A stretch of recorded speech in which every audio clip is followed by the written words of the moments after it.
Hello guys, আবারও আপনাদের সামনে নতুন একটি এডিট ভিডিও নিয়ে হাজির হয়েছি। আজকের ভিডিওটি হবে যে আপনারা কিভাবে কার্টুন মুভি তৈরি করবেন। আমি ইতিমধ্যে কার্টুন মুভির একটি ভিডিও আমি আপলোড করেছিলাম, তো এর চেয়ে একটি নতুন আপডেট কার্টুন ভিডিও মুভি তৈরি করে আজকে আপনাদের দেখাবো যে এটি হচ্ছে প্লুটোগান অ্যাপসের মাধ্যমে যে আপনারা কিভাবে কার্টুন মুভি তৈরি করবেন। তো চলুন গাইস, আজকে আপনাদের আপডেট ভিডিও দেখিয়ে দিচ্ছি যে আপনারা কিভাবে নতুন নিয়মে কার্টুন মুভি তৈরি করেন। তো শুরু করার আগে একটি কথা বলতে যাচ্ছি, আপনারা যদি আমার চ্যানেলে নতুন হয়ে থাকেন তাহলে অবশ্যই আমার চ্যানেলটি লাইক ও সাবস্ক্রাইব করে দিবেন এবং কি বেল কণ্ঠ বাজিয়ে দিবেন পরবর্তী ভিডিওর নোটিফিকেশন পাওয়ার জন্য। তো সো গাইস, আর দেরি না করে চলুন আমরা ভিডিওটি আরম্ভ করি। তো সো গাইস, আজকে আপনাদের সামনে আবার একটি নতুন প্লুটোগান অ্যাপস নিয়ে হাজির হয়েছি। এই প্লুটোগান অ্যাপসের কাজ হবে যে আপনারা বিভিন্ন ধরনের ক্যারেক্টারের কার্টুন ভিডিওর মুভি তৈরি করতে পারেন। এটা হচ্ছে নতুন আপডেট ভিডিও এবং কি নতুন আপডেট অ্যাপস। এটার মাধ্যমে আপনারা অনেক কিছুই করতে পারবেন এবং কি এটার মাধ্যমে সুন্দর সুন্দর কার্টুন ভিডিওর ক্যারেক্টার বানিয়ে বিভিন্ন ধরনের ইউটিউব আপলোড করতে পারেন, ফেসবুকে আপলোড করতে পারেন, ফেসবুক পেজে আপলোড করতে পারেন। এক কথায় সুন্দর সুন্দর কার্টুন ভিডিও বানিয়ে মানুষের মন জয় করতে পারেন। তো সো গাইস, চলুন আপনাদের এই কার্টুন ভিডিওর মুভি তৈরি করার বিষয় নিয়ে বিস্তারিত আলোচনা করি কিভাবে ভিডিওটি তৈরি করতে হয়। এখন উপরে আপনারা দেখতে পাচ্ছেন কারেন্ট ভিডিও। এই কারেন্ট ভিডিও অপশনের উপরে ক্লিক করবেন। ক্লিক করার পরে দেখুন ইন্টারফেসটা একটু লোড নিতে সময় হবে। এখানে একটা রুম চলে আসে, আপনারা এই রুমের ভিতরে বিভিন্ন ধরনের ক্যারেক্টার চয়েস করতে পারেন। তো আমি আপনাদের সিম্পলিভাবে দেখাচ্ছি যে কীভাবে ক্যারেক্টার বানাতে হয় এবং কীভাবে ক্যারেক্টার চয়েস করতে হয় এবং কীভাবে ক্যারেক্টারের ভয়েস আপনারা এডিট করবেন। এবারে আমি আপনাদের নিউ একটা ক্যারেক্টার তৈরি করে দেখাচ্ছি। আপনারা এখানে দেখতে পাচ্ছেন লাল আকারের নো ক্যারেক্টার অপশান দেখতে পাচ্ছিলেন, সেই লাল আকারের নো ক্যারেক্টার অপশানে ক্লিক করে দেবেন। তারপরে এখানে প্লাস আইকনটা দেখতে পাচ্ছেন, এই প্লাস আইকনের উপরে ক্লিক করে দেবেন। প্লাস আইকনের উপর ক্লিক করলে ক্যারেক্টার চলে আসবে আপনাদের সামনে। আমি এই ক্যারেক্টারগুলো আগে থেকে তৈরি করে রেখেছিলাম। আপনারা প্লাস আইকনের উপরে ক্লিক করে দেবেন। প্লাস আইকনের উপর ক্লিক করার পর দেখুন এখানে একটা ক্যারেক্টার চলে আসছে। আমি এই ক্যারেক্টারটাকে একটু সাজিয়ে নেব নিজের মতো করে, আপনারা আপনাদের মতো করে সাজিয়ে নেবেন। তো এটাকে যদি আপনারা মেল রাখতে চান তাহলে মেলে বানাতে পারেন, বা ফিমেল বানাতে চাইলে ফিমেল বানাতে পারেন। তো আমি এটাকে মেল রাখবো না, এটা আমি ফিমেল তৈরি করব, অর্থাৎ মেয়ে তৈরি করব। তো আমি ফিমেলে সিলেক্ট করে নিচ্ছি। তো ফিমেল ক্যারেক্টার চয়েস করার পর দেখুন আমার ক্যারেক্টারটি মেয়ে হয়ে গেছে। এখন এটা কালার আমি দেব, বিভিন্ন ধরনের রূপ দেব। তো এটা রূপ দেওয়ার জন্য আমাকে যে কাজটি করতে হবে আমি আপনাদের দেখিয়ে দিচ্ছি। তো আমি আমার ক্যারেক্টারটাটিকে মুখমণ্ডল ফ্রেশ দিচ্ছি। মুখমণ্ডল ফ্রেশ দেওয়ার জন্য যে একটা মানুষের নামে যে একটা মুখমণ্ডল ফ্রেশ দেখতে পাচ্ছেন সেটার উপরে ক্লিক করবেন। ক্লিক করার পরে আপনাদের এখান থেকে যেটা চয়েসে আসে আপনারা সেটা এখান থেকে সিলেক্ট করে নেবেন। আমি আমার মতো করে এখানে চয়েস করে একটা যে কোনো একটা সিলেক্ট করে আপনাদের শুধু জাস্ট দেখাচ্ছি যে কীভাবে ক্যারেক্টারটির বানানো যায়। এটা হচ্ছে না ভালো, আমি অন্য একটা ক্যারেক্টার সিলেক্ট করে নিচ্ছি এখান থেকে মুখমণ্ডল ফ্রেশ। তো আমি আমার মুখমণ্ডল ফেসটা এখান থেকে সিলেক্ট করে নিলাম। সিলেক্ট করে নেওয়ার পরে আপনারা যে চুলের যে হেয়ারিং ডিজাইন আছে সেটা আপনারা এখান থেকে সিলেক্ট করে নিতে পারেন। যদি আপনার মেল ক্যারেক্টার হয়ে থাকে তাহলে গোপ যে আছে অর্থাৎ দাড়ি যেটা আমরা বলি সামনে থাকলে গোপ বলি, তো গোপ সিলেক্ট করতেন। তারপর আই নামে অপশানটা আছে, যে আই নামে অপশানের উপর ক্লিক করতে পারেন। আপনারা এখান থেকে সানগ্লাস লাগাইতে পারেন এবং কি যে উপরে যে বডির যে উপরে যে জামা কাপড় প্যান্ট শার্ট এগুলো সবগুলো অপশান দেওয়া আছে এখানে। আপনারা এগুলো আপনাদের ইচ্ছা মতো আপনারা চয়েস করে নেবেন। তো আমি আমার ইচ্ছা মতো চয়েস করে নিচ্ছি। চয়েস করে নেওয়ার পরে যে নিচে যে দেখতে পাচ্ছেন গোল গোল করে যে কালারের চিহ্নগুলো আছে এগুলো তো প্রতিটাতে এরকম ধরনের অপশান চলে আসবে। এখান থেকে আপনারা কালার চয়েস করে নেবেন। আপনাদের যে কালার পছন্দ হবে আপনারা সেটা এখান থেকে সিলেক্ট করে নিয়ে নেবেন।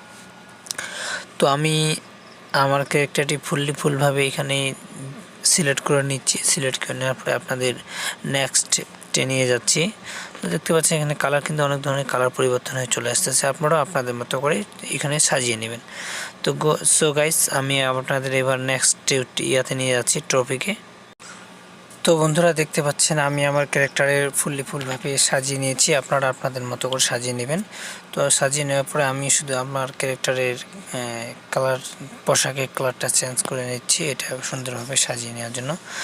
দেখুন আমি একটা কালারের সাথে অ্যাডজাস্ট করে নিচ্ছি। অ্যাডজাস্ট করলে খুব একটা ভালো দেখায়। তো ভালো দেখার জন্য আমি আমার ক্যারেক্টারের কালার ডিজাইনটা অ্যাডজাস্ট করে নিচ্ছি। আপনারা আপনাদের মতোই করে নেবেন। তো নেওয়ার পর দেখুন আমার ক্যারেক্টার এখানে দেখুন ফুলভাবে কাজ হয়ে গেছে। এখন শুধু পায়ের জুতাটা যেটা আছে, প্যান্ট যেটা আছে সেটা আমি এখান থেকে সিলেক্ট করে নিচ্ছি, যেটা আমার চয়েসে আছে। তো সিলেক্ট করে নেওয়ার পরে আপনাদের যে কাজটি করতে হবে, যে এরে বাটনে যে ব্যাক বাটনটা দেখতে পাচ্ছেন কর্নারে, সেই ব্যাক বাটনের উপরে ক্লিক করবেন। সেই ব্যাক বাটনের উপরে ক্লিক করার পরে আপনাদের কিন্তু প্রসেসিং নেবে, একটু লোড নেবে সম্পূর্ণ ক্যারেক্টারটা সিলেক্ট হতে। তো আমি এরে বাটনের উপরে প্রেস করে দিচ্ছি, প্রেস করে দিতে লোড নিচ্ছি। লোড নেওয়ার পরে আপনাদের ক্যারেক্টারটি ফুলভাবে সাজিয়ে নিতে নেওয়া যাবে। তো দেখতে পাচ্ছেন আপনারা আমার ক্যারেক্টারটি কিন্তু আমি ফুলভাবে সাজিয়ে নিয়ে এনেছি। এখানে চলে আসে আগের কিছু ক্যারেক্টার কাজ করা আছে আমার। আপনারা আপনাদের মতো কাজ করে নেবেন। আপনারা যতগুলো ক্যারেক্টারের প্রয়োজন হবে সবগুলো আপনারা এখান থেকে সিলেক্ট করে নিতে পারেন। তো আমি আমার ক্যারেক্টারকে আমি জায়গা মতো পৌঁছাই দিলাম। তো এখানে কিছু আমি ইফেক্ট দেব, আমার ক্যারেক্টারে কিছু ভয়েস দেব বা ক্যারেক্টারকে নড়াচড়া করব রুমের ভিতরে। তো এখানে কিছু নিয়ম আছে। আপনারা যে আমার ক্যারেক্টার একটা ছিল, আমি আরেকটা এখানে যোগ করে নিচ্ছি। দেখুন আমার কিন্তু এখন ভিডিওর ভিতরে 3টি ক্যারেক্টার চলে আসে রুমের ভিতরে। তো এখান থেকে ক্যারেক্টারগুলো কিছু নিয়ম আছে, যেমন এই যে ভিডিও নামে অপশানটা নিচে দেখতে পাচ্ছেন, সেটাতে আপনারা ভিডিও দিতে পারেন। তারপরে মিউজিকের যে অপশানটা দেখতে পাচ্ছেন সেখানে মিউজিক দিতে পারেন, বা এই যে অপশানটা আছে সেখানে আপনারা লেখার টাইটেল দিতে পারেন। আপনাদের যা ইচ্ছা তাই করতে পারেন। আপনার ভিতরে যে রুমগুলো আছে সেগুলো রুমগুলো আপনার পরিবর্তন করতে পারেন। তো আমি রুম পরিবর্তন করব না, আমি আপনাদের দেখিয়ে দিচ্ছি যে আমার ক্যারেক্টারটি কিভাবে পরিবর্তন করা যায় এবং কি এই ক্যারেক্টারটিকে আমি ভয়েস কিভাবে দেব। তো ভয়েস দেওয়ার জন্য যে লাল অক্ষরে যে অপশানটা দেখতে পাচ্ছেন সেখানে ক্লিক করবেন। সেখানে ক্লিক করার পরে এরকম ইন্টারফেসটি চলে আসবে। চলে আসার পরে আপনারা এখন ভয়েস দেবেন। ভয়েস দেওয়ার পরে যে মিউজিক অপশান আছে এগুলোতে ক্লিক করে দেবেন। তো আমি আমার ক্যারেক্টারকে ভয়েস দেবো। ভয়েস দেওয়ার জন্য যে এই যে নো অ্যাক্টর যে অপশান আছে লাল বাটনে, সেখানে ক্লিক করব। সেখানে ক্লিক করার পরে আমি যে কথাটি বলবো সেখানে আমার কথা অনুযায়ী সে কথা বলবে। তো এখানে কিন্তু আমার 2টি ক্যারেক্টার লগ ইন করা আছে, আপনারা আপনাদের মতো করে নেবেন। একটা হচ্ছে ডন আর একটা হচ্ছে তোমার ন্যাচারাল। তো আমি প্রথমে ন্যাচারাল দিব অথবা ডন দিব, আপনার যেটা ক্যারেক্টারের সাথে মিলবে আপনারা সেটা দিবেন। তো আমি আপনাদের দেখানোর জন্য সিম্পলভাবে একটা এখান থেকে সিলেক্ট করে নিচ্ছি। প্রথমে অথবা ডনে দিলাম।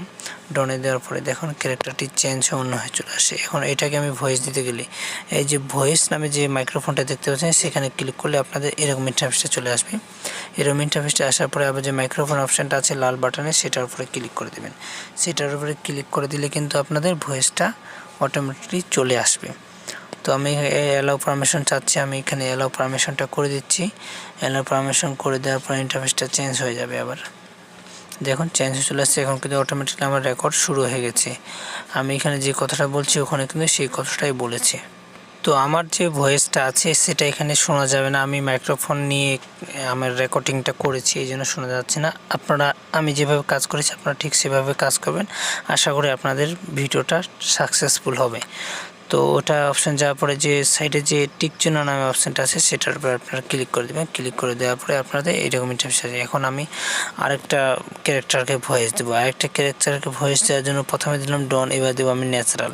তো ন্যাচারাল দেওয়ার পরে আমাদের কিন্তু ইন্টারফেসটা চেঞ্জ হয়ে চলে আসবে। এখন আমি প্রথমে যেটা দিয়েছি সেটা হচ্ছে তার বিপরীতে যে ক্যারেক্টারটি ছিল সেটাতে এখন আমি ভয়েস দেবো। ঠিক আগের মতোই আপনারা সিলেক্ট করে নেবেন, যে মাইক্রোফোনের যে অপশানটা দেখতে পাচ্ছেন সেটার উপরে ক্লিক করে দেবেন। সেটার উপরে ক্লিক করে দেওয়ার পরে কিন্তু আবার আগের মতো ইন্টারফেসটা চলে আসবে। তো আপনারা আগের মতোই সেখানে রেকর্ড করে নেবেন। আমি আবারও দেখিয়ে দিচ্ছি আপনাদের কীভাবে রেকর্ডটা করতে হয়। তো মাইক্রোফোন অপশানের উপরে ক্লিক করবে, ক্লিক করে আবার চলে আসবে এই ইন্টারফেসটা। তারপরে লাল বাটনের উপর মিডিলে যেটা আছে সেটার উপরে ক্লিক করবে। সেটার উপরে ক্লিক করে সম্পূর্ণ ভিডিওটা রেকর্ড করার পরে আপনারা যে টিক নামে অপশানটা দেখতে পাচ্ছেন সেই টিক নামে অপশানের উপরে ক্লিক করে দিলে কিন্তু আপনাদের ভয়েসটা পুরোপুরি রেকর্ড হয়ে যাবে এবং কি আপনারা পুরোপুরি ভিডিওটা এডিট করে ফেলতে পারবেন। পুরোপুরি ভয়েসটা এডিট করতে পারবেন। তো আমি ভয়েসটা রেকর্ড করে আপনাদের এখন দেখিয়ে দিচ্ছি। আগের মতো যেভাবে কাজ করেছিলাম, ওকে বাটনে প্রেস করব। ওকে বাটনে প্রেস করার পরে আগের মতো হয়ে গেছে। এখন আমি এটাকে যদি প্লে করে দেখেন, ওরা কিন্তু মুখ নাড়াচাড়া করবে। দেখতে পাচ্ছেন আমার ক্যারেক্টার কিন্তু অটোমেটিকলি এখন কথা বলতেছে, কিন্তু আমার কথাটা শোনাচ্ছে না, এই জন্যই যে আমি মাইক্রোফোন নিয়ে কথা বলতেছি, এই জন্যই। তো সমস্যা নেই, এইভাবে কাজ করলে আপনারা পুরোপুরি ভিডিওটা এডিট করতে পারবেন। এখন কথা হচ্ছে, আপনাদের মনে প্রশ্ন হতে পারে যে আমরা এইভাবে তো অনেকগুলো ক্যারেক্টার তৈরি করতে পারি। হ্যাঁ, অবশ্যই আপনারা ক্যারেক্টার তৈরি করতে পারবেন, তাতে কোনো সমস্যা নেই। এখন আমরা ক্যারেক্টারগুলো কিভাবে সেভ করব, কিভাবে ফাইলে নিয়ে জমা করব। তো ফাইলে নিয়ে জমা করার জন্য আপনাদের যে কাজটি করতে হবে, উপরে একটু লক্ষ্য করে দেখবেন যে কোনারে একটা এরে বাটন নামে অপশান আছে। তাহলে ব্যাক বাটন যেটা দেখতে পাচ্ছেন সেটা না, আপনারা ঠিক ডান পাশে একটা অপশান দেখতে পাচ্ছেন, সেই অপশানের উপরে আপনারা ক্লিক করে দেবেন। সেই অপশানের উপর ক্লিক করে দেওয়ার পরে আপনারা একটি নতুন ইন্টারফেসে নিয়ে চলে আসবে। মোবাইলের ডান পাশে যে এর বাটনটা আছে, আমি এর বাটনের উপরে ক্লিক করে দিলাম। ক্লিক করে দেওয়ার পরে এখানে লেখা আছে রিডাম ভিডিওর। তো রিডাম ভিডিও যে লেখা আছে, রিডাম ভিডিওর উপরে ক্লিক করবেন। রিডাম ভিডিওর উপরে ক্লিক করলে অটোমেটিকলি আপনাদের ক্যারেক্টারের ভিডিওটি রেকর্ড হওয়া শুরু করবে। তবে আপনারা এটা অবশ্যই মনে রাখবেন যে আমরা যে রেকর্ডটা করব সেটা একটি একটি করে আপনাদের সেভ করে নিতে হবে আগে থেকেই।